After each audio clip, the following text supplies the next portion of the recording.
Welcome back to Trust Leaks, the podcast where we uncover the small experience gaps that quietly cost businesses trust, retention, and growth.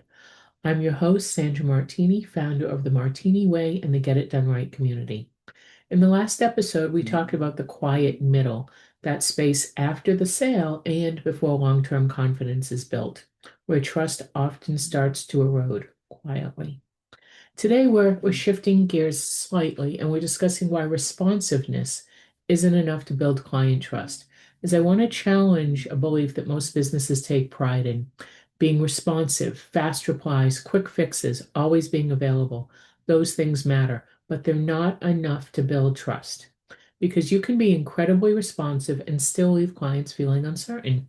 We're going to talk about the difference between being responsive and being responsible and why that distinction is where real trust is built. All right, we're going to kick that off with why responsiveness feels like enough, yet isn't. Responsiveness is culturally rewarded. Fast replies and availability are visible and measurable. Teams tend to equate speed with care. Responsiveness waits for clients to let you know there's a problem, bring up a concern. However, trust grows when you notice first. So instead of responsiveness, think of responsibility as let's bring something this to the client. Let's raise this before they notice a concern, they notice a problem, or just even to ensure that they're clear on next steps. See, there's a hidden cost of just let me know. And while just to let me know sounds supportive, what it does is shift responsibility to the client. And many clients hesitate to ask. So small concerns stay unspoken. As a result, confidence erodes quietly. For example, many clients in their head, whether consciously or subconsciously, are saying, is this worth asking? Am I being difficult? Maybe this is normal and I just don't know yet. So all of these things are going on in their head. And meanwhile, the last communication you had with them, just let me know if something comes up. And so all the burden is on the client. And we don't want to do that. When clients have to ask for clarity, trust is already under pressure. So whatever you can do to avoid that, you want to do. And that leads us right into what does responsibility actually look like? Responsibility versus responsiveness. Responsibility is when you own the experience, not just the task. So the whole thing. Okay. Proactive check-ins, clear next steps with prompting, naming what's being watched and why. Hey, we noticed X and that's leading us to wonder and watch Y. See, clients trust leaders who make things feel held, not just handled. Clients like to know that you've got their back, even if we're not actively speaking right now. Okay. It may look like a weekly update. It may look like a quick phone call. It may look like a text that says, hey, notice this, we're on it. So something is raised even before the client says anything. And it can also look like after the fix, it can also look like, hey, a quick heads up, we noticed this, we took care of it, and just wanted you to be aware in case you also noticed it. So there's a bunch of different ways that you can do this. The short of it is that responsibility is owning the entire experience, not just piecemeal tasks. When we say that, we need to think, okay, where does responsibility start to break down inside a business? And I experienced this just last week. A client brought me in for something. See, everyone is responsive.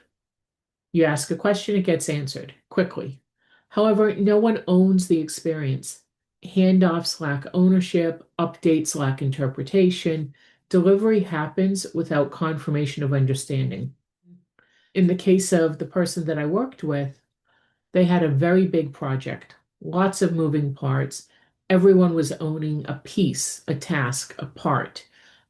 However, so many things were dropped because of one thing. Nobody owned the whole experience.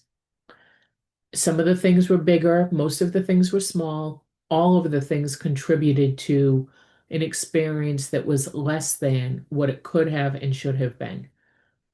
So when you're thinking of, okay, we have this project, we have this client, who is responsible for that overall? Who's responsible for the client's confidence at every single stage? Who holds the container? It's something to consider. And if you're a small business, maybe it's all you. Okay, what pieces can you build with systems? Systems are amazing. Right? And saying that responsibility is actually a system. It's not a personality trait, despite what many will tell you. See, responsibility is not about working harder. It's not about adding a bunch more things to your list. It's about clear ownership, roles, habits. Trust is built through repeatable systems.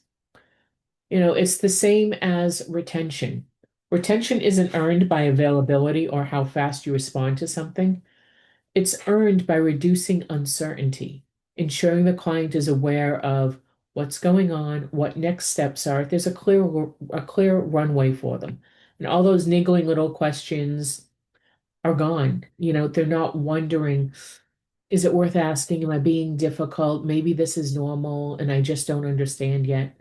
All of that's gone because you've made it crystal clear. Your systems have made it crystal clear.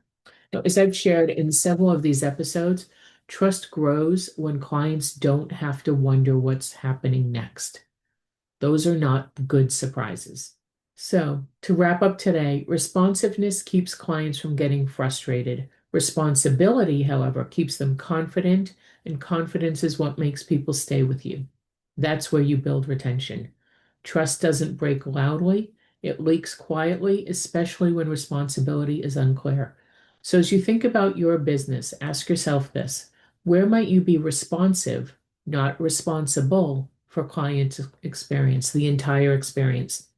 Thanks for listening to Trust Lakes. If this episode was helpful, please be sure to follow or subscribe so you don't miss future conversations about trust, systems, and sustainable growth.